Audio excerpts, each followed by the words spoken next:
No campo de batalha da natureza, os animais lutam pela sobrevivência. Esse conflito levou à evolução de uma arma extraordinária, que mudou para sempre as regras do combate entre predadores e presas. É uma das mais fantásticas conquistas da evolução. Os olhos. Evolução. A história da sobrevivência. Evolução.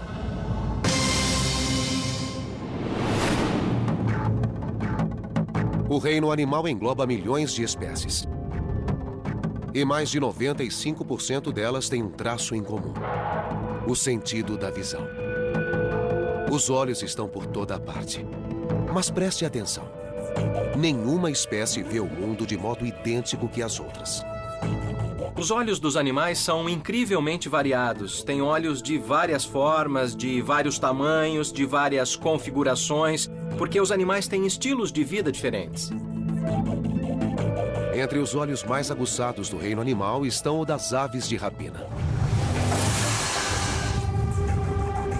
Para encontrar presas pequenas estando a grandes alturas, é preciso uma vista excepcional. E a evolução deu às aves de rapina uma visão inigualável. Essa águia avista sua presa a mais de 1,5 km de distância.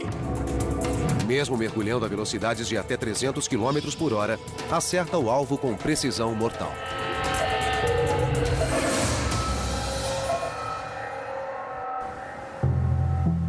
O segredo da eficiência da águia? A anatomia de seus olhos. Na maioria dos casos, quanto maiores os olhos do animal, mais nítida é sua visão. E os olhos da águia são enormes. As águias são 50 quilos mais leves que nós. Mas seus olhos pesam o mesmo que os nossos. E o tamanho é só o começo. O fundo do nosso olho tem 200 mil células fotossensíveis por milímetro quadrado. A da águia tem 1 milhão, o que proporciona uma resolução e imagem 5 vezes maior. O cristalino, mais plano, situa-se mais longe da retina que o nosso. O resultado? Uma visão penetrante como a de um telescópio, que torna a infeliz presa 3 vezes maior do que a visão que nós temos dela. O que está por trás do surgimento de uma inovação tão notável? A evolução. Um processo que se dá com pequenas e aleatórias mudanças genéticas. De vez em quando ocorre um erro quando o DNA é passado de uma geração a outra. E esses erros chamam-se mutações. Às vezes os erros causam problemas, outras vezes causam oportunidades. A seleção natural aprova as mutações que promovem a sobrevivência e a reprodução. As espécies que não conseguem se adaptar desaparecem. 99% de todas as espécies já se extinguiram com o passar do tempo. As restantes sobreviveram graças a mutações que lhes deram características especiais. A águia desenvolveu olhos entre os mais eficientes da natureza. Mas muitos outros tipos de olhos foram evoluindo com o tempo. Os olhos dos animais são um excelente exemplo de evolução convergente. Os olhos de todos os diferentes animais que existem hoje no planeta não evoluíram a partir de um mesmo olho ancestral, não. Os olhos evoluíram numerosas vezes em diferentes linhagens. O notável é que a evolução usou os mesmos genes básicos para formar os olhos de criaturas tão diferentes quanto moscas, lulas e seres humanos. Pesquisas apontam uma origem para esses elementos básicos da visão há 600 milhões de anos. Os oceanos eram calmos. Não havia predadores gigantescos para enfrentar, criaturas armadas e prontas para o combate. A vida marinha era simples. Os animais tinham 2 tamanhos: pequeno e super pequeno. Eram macios, com pouca proteção. E tinham uma só velocidade: lenta. Mas foi então que um grupo de criaturas deu um passo dramático em direção à visão. Esses pioneiros estão extintos há muito tempo. Mas uma das mais antigas linhagens existentes que ainda nadam nos oceanos permite vislumbrar o passado. A medusa. Os biólogos Alex Goodell e Chad Widmer, do Aquário da Baía de Monterey, procuram um exemplar para testes Vai pegar? que lhes permitam entender as origens da visão. Ah, eu encontrei uma que parece muito boa. Esta é uma Poliorchis, uma espécie de medusa. A anatomia dessa delicada criatura não poderia ser mais simples. Não tem esqueleto, coração ou cérebro. Somente uma rede de nervos. Mas conta com uma inovação crucial, da qual sua vida depende. Um anel de pequenos pontos escuros em sua base, que são minúsculos órgãos fotossensíveis. Podemos apenas imaginar o que esses órgãos, os mais básicos, são capazes de ver. A visão delas é diferente da nossa, porque conseguimos formar imagens, e elas não. Então, o mundo delas é mais indistinto que o nosso. Os cientistas não sabem por que os parentes distantes das atuais medusas desenvolveram células fotossensíveis quando o fizeram. Mas Goodell pode mostrar como estas ajudaram as medusas a sobreviver durante 600 milhões de anos. Ela criou um experimento para mostrar como as medusas se beneficiam da capacidade de detectar a luz. Estou interessada em saber se animais que não formam imagens são capazes de detectar cores, se reagem a diferentes comprimentos de ondas de luz. Goodell expõe a medusa a ondas de luz semelhantes às de seu ambiente natural. Primeiro, incide sobre ela um facho de luz verde. Como consequência, o animal relaxa e desce para o fundo do tanque.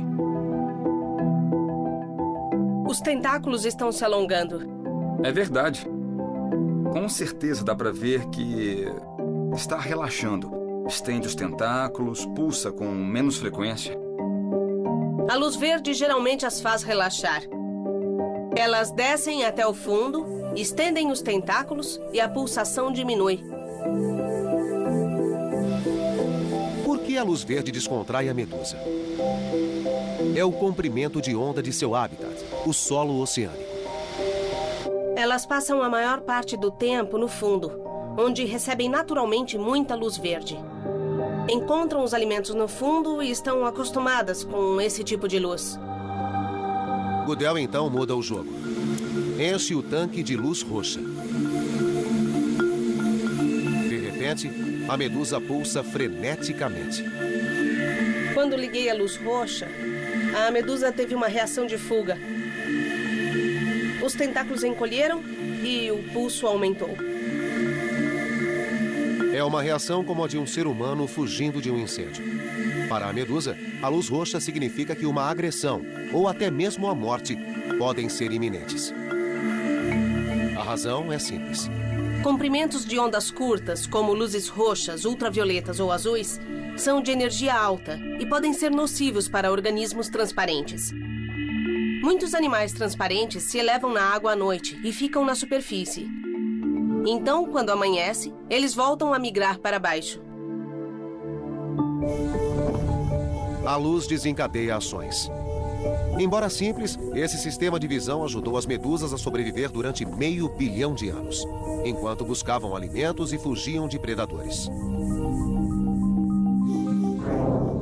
Mas a evolução dos olhos continuaria.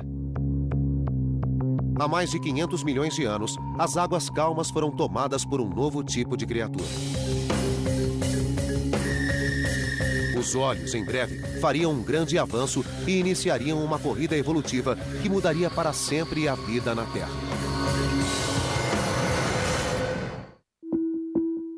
A aurora da Era Cambriana, há 544 milhões de anos. O reino animal passa por um período de transição. Os primeiros animais eram criaturas simples e passivas, vagando nas correntezas ou ancorados ao solo marítimo. Mas no curso de 50 milhões de anos, muito iria mudar.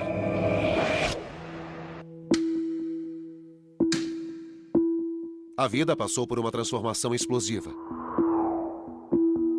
milhares de novas espécies despontaram, inclusive os ancestrais oceânicos dos dinossauros, elefantes e seres humanos. Foi o Big Bang da evolução. A explosão cambriana. Antes dessa época, havia poucos animais no planeta Terra, se é que havia. E num período de 20 a 30 milhões de anos, todos os grandes grupos de animais surgiram no registro fóssil e começaram a se diversificar. Foi um tempo de grandes mudanças evolutivas. Cientistas como Bruce Lieberman estão descobrindo pistas antigas sobre o motivo dessa explosão. É uma das grandes perguntas sem resposta da evolução. Darwin fala da explosão cambriana em A Origem das Espécies, de 1859. Estava perplexo com o rápido aparecimento dos organismos. Queremos saber quais gatilhos causaram essa explosão de vida. As criaturas que emergiram do período cambriano eram maiores e mais móveis que suas predecessoras. Além disso, desenvolveram armas para lutar. Um aspecto importante da explosão cambriana é ter sido uma corrida evolucionária. Pela primeira vez, as criaturas desenvolveram as armas naturais com que ainda lutam hoje. Mandíbulas, garras, armaduras e a mais crucial de todas. Os olhos surgiram. São óbvios, existem, e não há evidências de olhos complexos antes da explosão cambriana. Foi o primeiro tipo de olho a surgir no registro fóssil. Olhos compostos. Invenção de um grupo de artrópodes chamado trilobitas. Os artrópodes são animais de membros articulados que hoje incluem os crustáceos, insetos, aranhas, etc. O tipo de olho desses artrópodes é o olho composto. De perto, é claro que esses olhos não se parecem com os nossos. Veja essas duas estruturas redondas na cabeça. Quando examinamos em detalhes, vemos pequenos corpos circulares numa série de fileiras. Cada uma tem muitos desses círculos e vemos que se trata de olhos com muitas lentes. Os olhos dos trilobitas foram um dos primeiros resultados da corrida armamentista no mundo animal. Coincidência? Ou a evolução de olhos mais eficientes teria sido a fagulha que causou a explosão cambriana? A visão é o que permite que haja presas e predadores. Se não fosse o desenvolvimento dos olhos, teríamos as centelhas da explosão cambriana, mas não todo o Big Bang. Como os trilobitas produziram um olho tão complexo? Eles lançaram mão dos materiais disponíveis.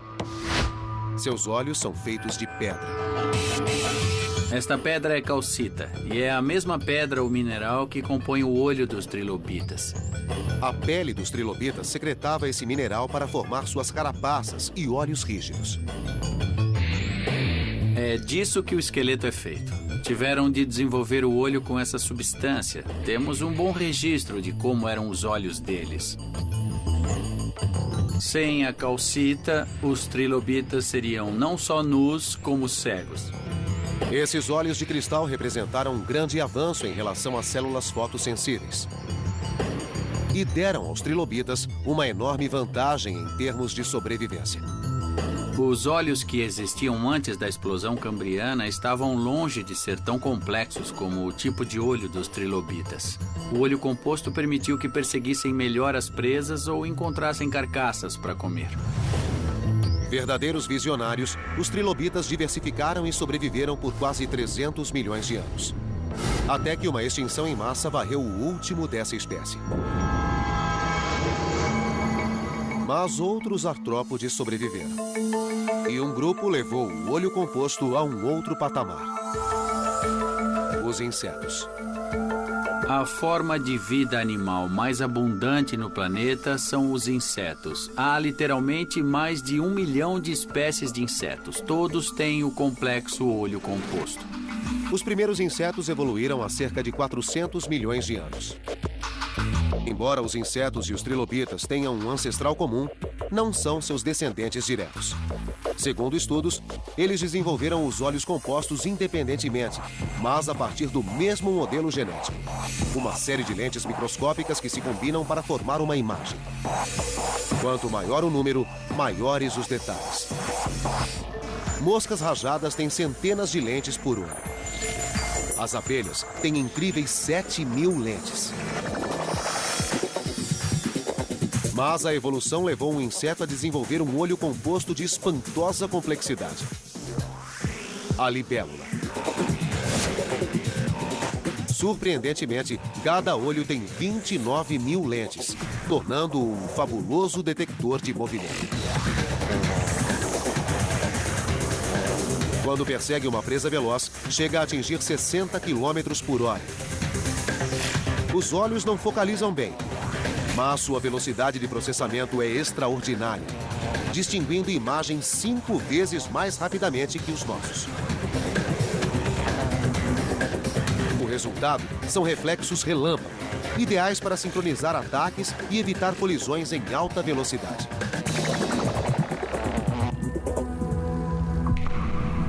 O sucesso dos insetos tornou o olho composto o mais predominante na natureza. Mas não foi o único sistema de visão que emergiu da explosão cambriana.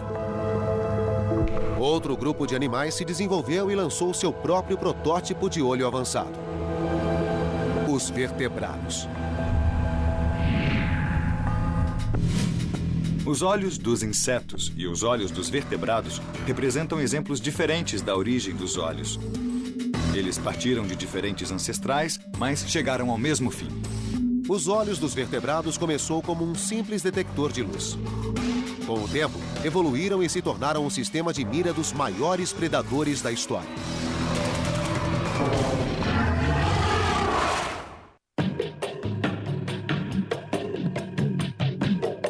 Dentre as criaturas da Terra, muitas têm olhos semelhantes aos dos seres humanos. De fato, um tipo de olho possibilita a visão de todos os vertebrados. O olho vertebrado é uma câmara com apenas uma lente, feita de tecido mole. Entre os vertebrados estão répteis, mamíferos e aves. E todos têm o mesmo ancestral. Um animal primitivo e alongado que viveu durante a época da explosão cambriana. Como os olhos rudimentares dessa criatura se tornaram os olhos complexos com que enxergamos, fascina os cientistas desde Darwin. O olho vertebrado é o ícone da evolução. Os detratores de Darwin o usavam como exemplo de um traço tão incrivelmente complicado e que tão obviamente seria uma máquina que era a marca de um criador inteligente.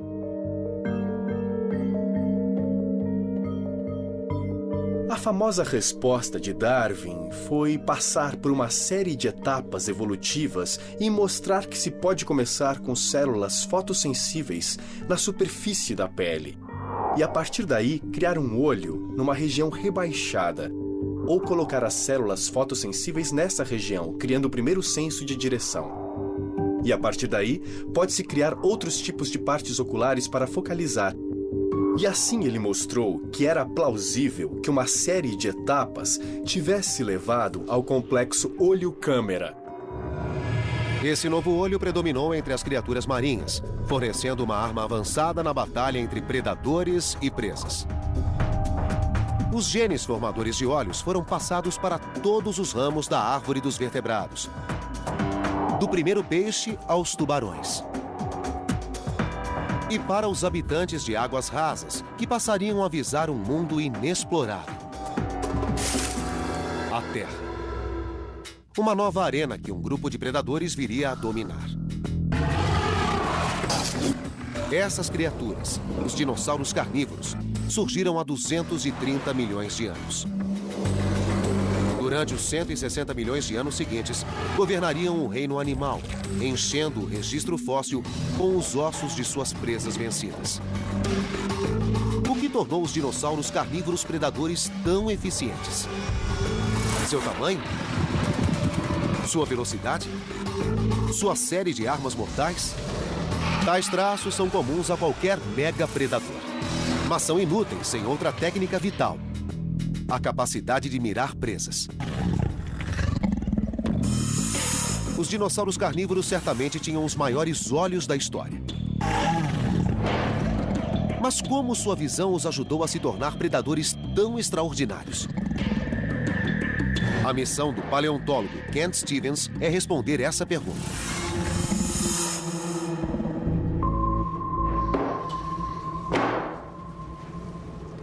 É interessante saber como era ser um dinossauro.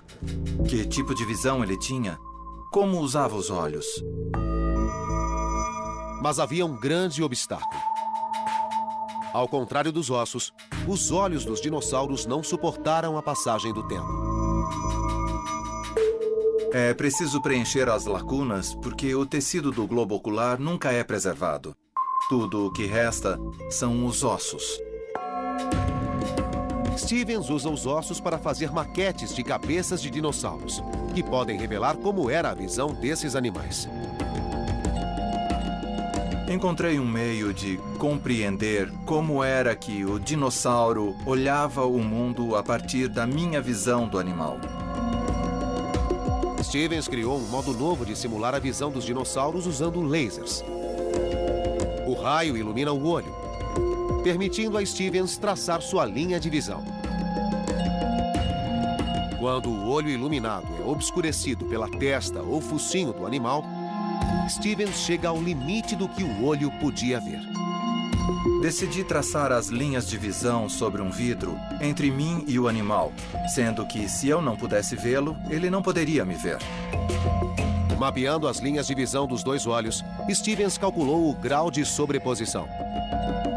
Tenho esses pontos e, quando os conecto, isto representa a região que ambos os olhos podem ver. A área em que os pontos se sobrepõem é conhecida como campo binocular de visão. Que vantagem a visão binocular oferece?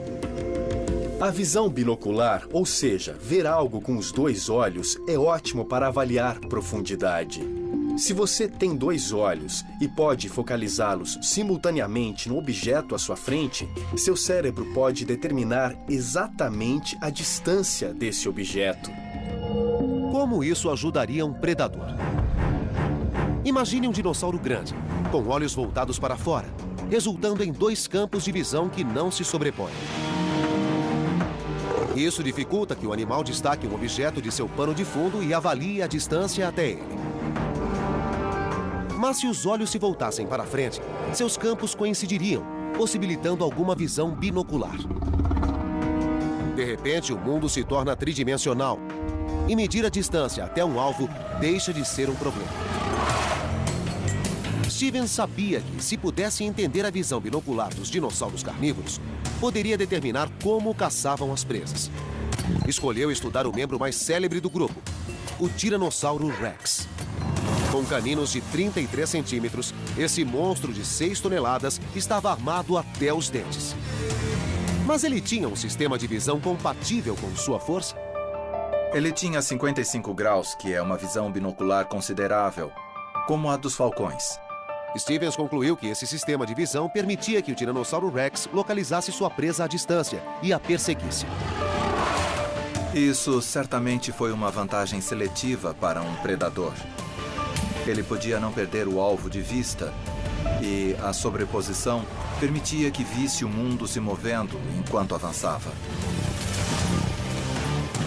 A visão em 3D era parte crucial do arsenal do Tiranossauro Rex. E examinando crânios de vários estágios da história do animal, Stevens descobriu que sua visão em 3D foi melhorando com o tempo. Seu focinho e sua face se estreitaram para permitir que os olhos se voltassem mais para frente.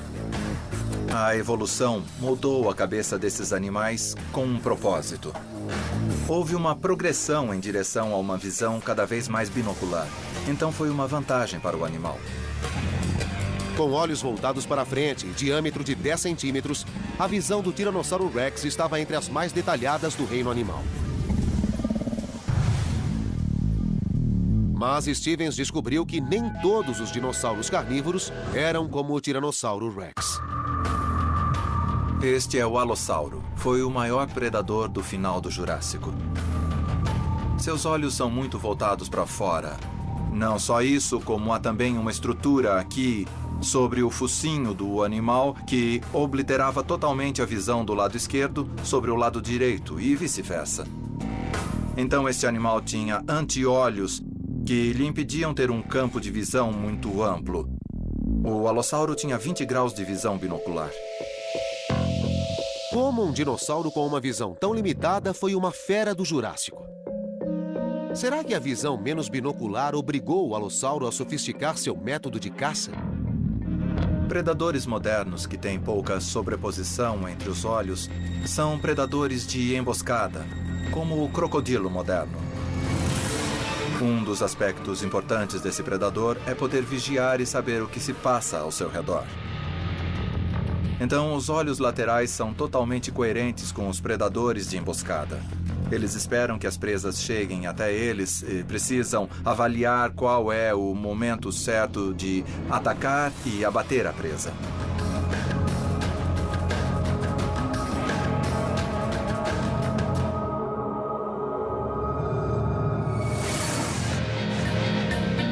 Os dinossauros revelam que a mesma estratégia evoluiu continuamente na visão dos predadores.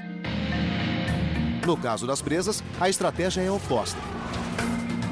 A visão delas evoluiu de modo a ajudá-las a escapar dos predadores.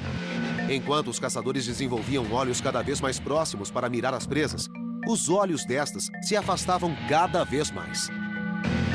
Hoje, os coelhos levam essa estratégia ao extremo, com visão de 360 graus. Os olhos dos coelhos situam-se nas laterais superiores do crânio. Sua visão não é tridimensional, mas lhes permite ver ameaças em qualquer ângulo. Os coelhos, tal como os humanos, são mamíferos. E quando os dinossauros ainda dominavam a Terra, aos nossos ancestrais mamíferos não bastava ficar de olhos abertos. Para sobreviver, precisaram desenvolver uma nova visão, que lhes permitisse coexistir com criaturas que ameaçavam sua existência.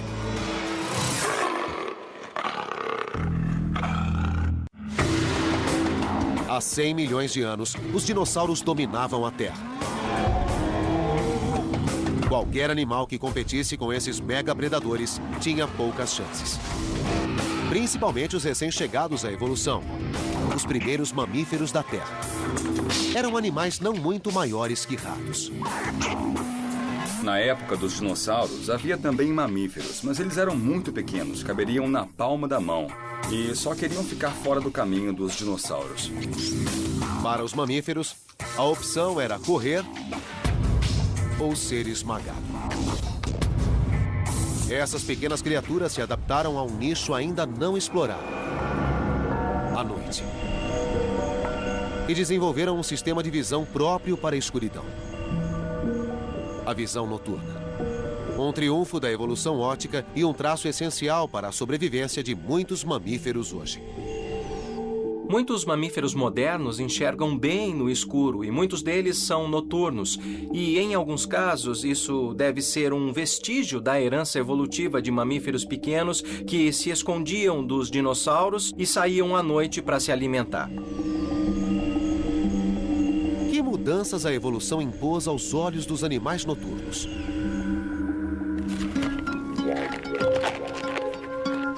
É uma pergunta que Chris Kirk tenta responder.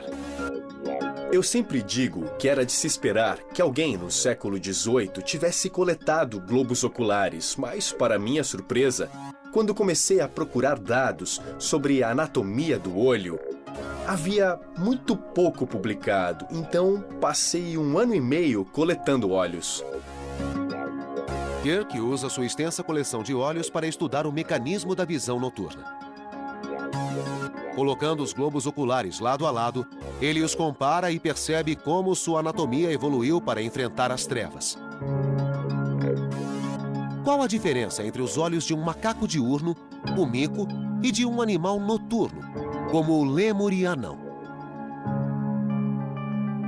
É o tamanho das córneas. A córnea é a proteção do olho. Fixa o limite de quanta luz o olho pode receber. A córnea é uma membrana curva que ajuda a focalizar um objeto e conduz a luz até a pupila. A luz atinge a retina, onde é convertida em impulsos elétricos que são transmitidos ao cérebro pelo nervo óptico. Esse complexo processo se dá num piscar de olhos. O macaco diurno tem córnea muito pequena porque não precisa deixar entrar tanta luz, como é o caso do lêmure noturno, cuja córnea grande ocupa quase toda a superfície anterior do globo. Os caçadores noturnos precisam de uma córnea maior para pegar criaturas velozes no escuro. E um animal noturno radicalizou essa anatomia.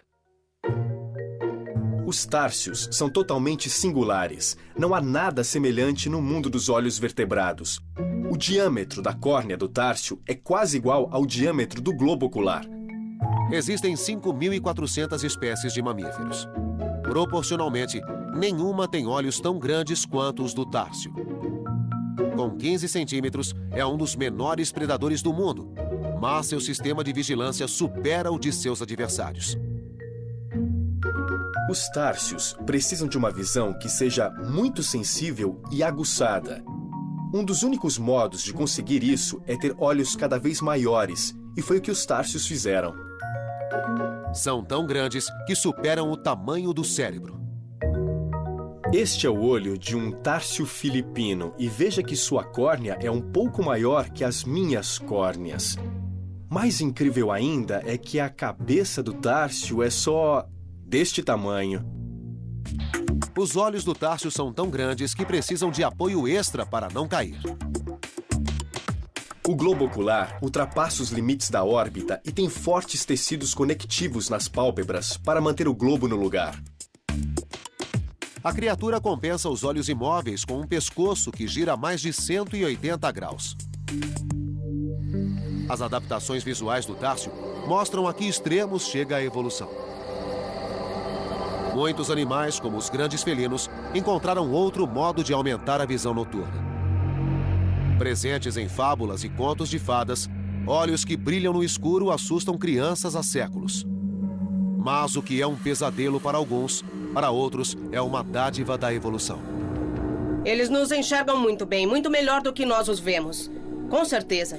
Se um deles nos perseguisse, nem notaríamos sua presença. Mesmo sem luz, eles sabem quando e quem está vindo. A função dos olhos brilhantes vai além de assustar. Essa adaptação tornou os felinos excepcionais caçadores noturnos. Esses animais são muito ativos à noite e nós podemos ouvir os barulhos que fazem, em especial o leão, que começa a rugir a essa hora. Oi, Kiki. E com o brilho dos olhos, não só eles enxergam a presa melhor, como assustam mais qualquer outro predador. A fonte do brilho está oculta na anatomia dos olhos felinos. Espere. Ao dissecar cuidadosamente, Kirk revela seu funcionamento interno. Primeiro, a retina. Depois, o tecido fotossensível que reveste o fundo do olho, uma região chamada tapetum lucidum. Tapetum lucidum quer dizer tapete brilhante em latim. É o tapete brilhante no fundo do olho atrás da retina. E como esse mecanismo funciona? No olho humano, há um pigmento preto atrás da retina que absorve a luz para que não se disperse. Mas em espécies com o tapetum, a luz que não é absorvida pela retina repercute no tapetum, o espelho atrás da retina, e tem uma segunda chance de ser absorvida. Portanto, existem duas chances de absorver cada fóton de luz que o olho captura. Ao repercutir, parte da luz é refletida para fora, causando o efeito brilhante. Para os felinos, esse mecanismo traz benefícios extraordinários. 1/6 da luz de que os humanos precisam lhes basta para suas atividades noturnas. Acho que o tapetum é uma adaptação maravilhosa. Foi uma solução muito elegante para um problema biológico muito objetivo. E colocar um espelho atrás da retina para aumentar a sensibilidade é muito simples. Os felinos não foram os únicos mamíferos a desenvolver soluções engenhosas para enxergar à noite. Outras espécies chegariam ao mesmo resultado, de modo totalmente independente. Acho que o mais interessante a respeito da evolução do Tapetum lucidum é que foi uma solução tão boa para o problema de aumentar a sensibilidade que muitos grupos de mamíferos chegaram à mesma solução independentemente. E quanto a nós? Mesmo sendo mamíferos, não enxergamos bem à noite. Isso porque há 30 milhões de anos, nossos ancestrais trocaram a noite pelo dia. Quando esses primatas se mudaram para um novo nicho, desenvolveram olhos capazes de ver o mundo como nunca antes. O olho humano é capaz de decifrar 2,3 milhões de cores com velocidade e precisão que fazem um computador parecer lento. Nossa visão de cores é superior à de muitos outros mamíferos, que precisam sobreviver com bem menos.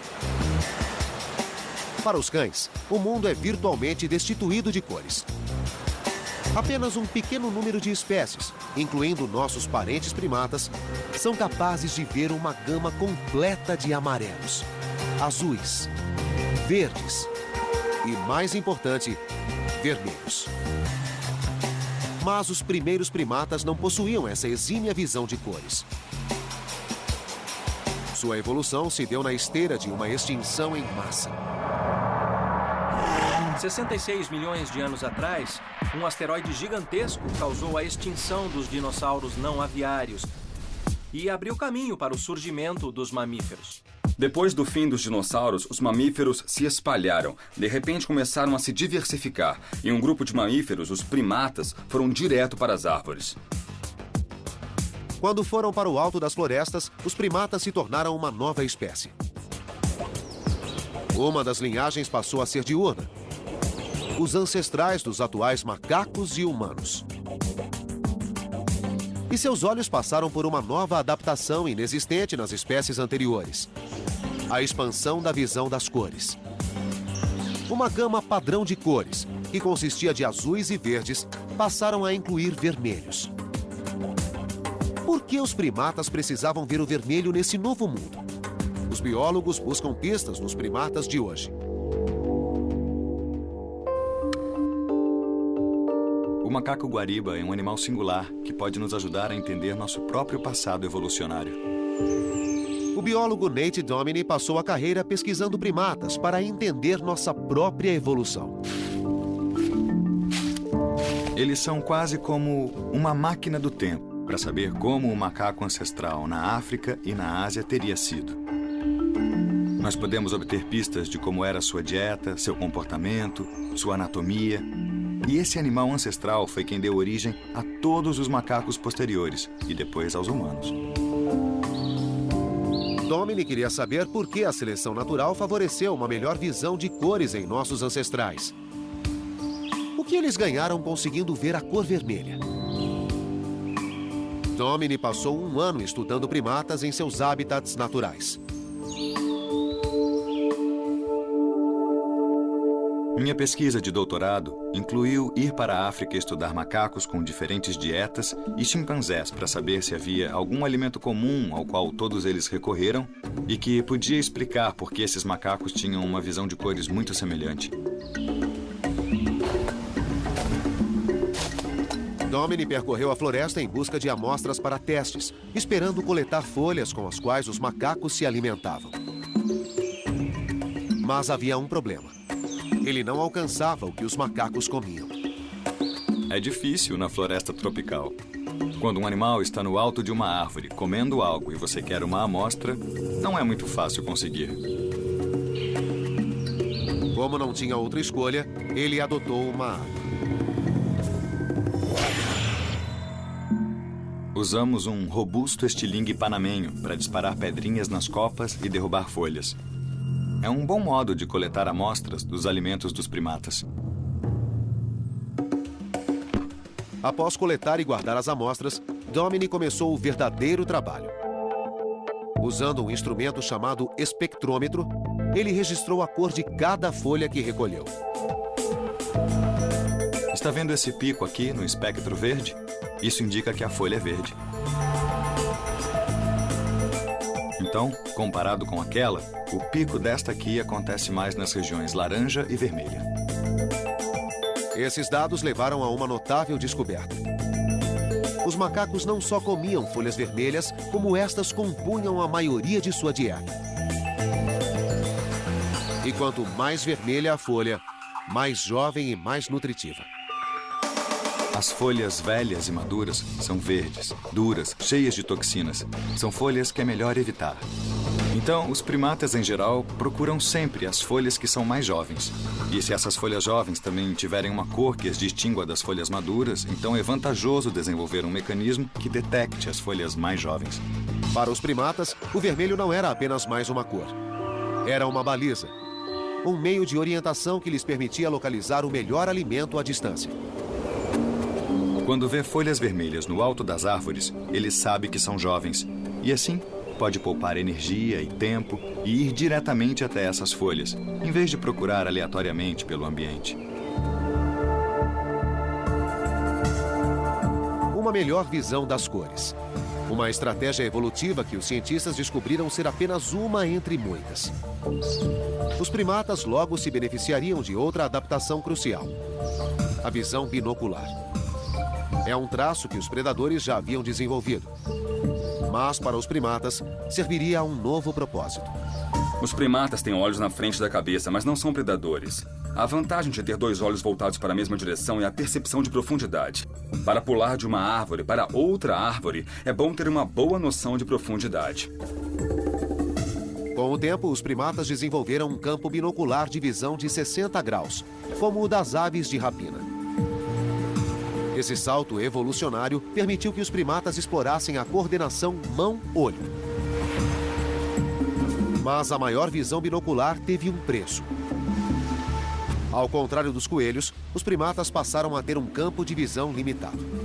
A maioria dos animais tem olhos nas laterais da cabeça.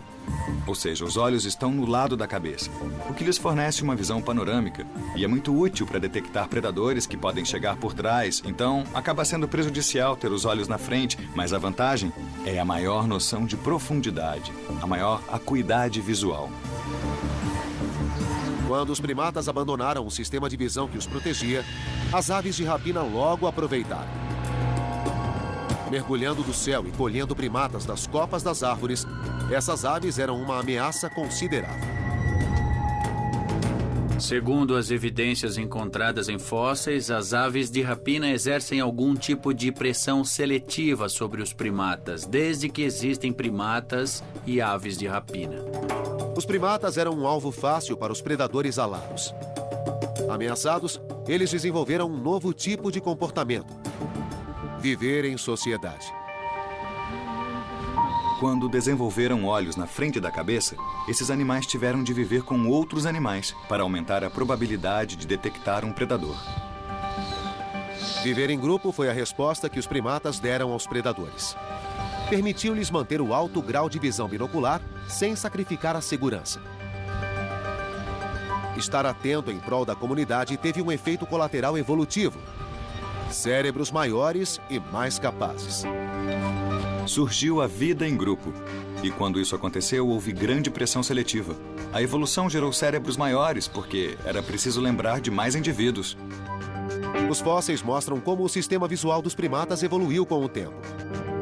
A órbita dos olhos e o nervo óptico se ampliaram com o aumento do tamanho do cérebro. Os primatas exigiram muito dos olhos, da visão cromática até o aumento da visão binocular. Tornaram-se extremamente sensíveis às menores mudanças de expressão no rosto de outros primatas. E essa necessidade de processamento visual levou ao desenvolvimento da inteligência. Então, nós podemos ver que estes processos, como viver em grupo, ter cérebro maior, evitar predadores, formaram as características que definem a ordem primata a qual pertencemos. Um órgão complexo e misterioso, que move a evolução há mais de 500 milhões de anos e estimula uma eterna competição entre predadores e presas. E se tornou um componente indispensável para milhões de espécies. o homem. Um motor da evolução e uma de suas grandes obras-primas.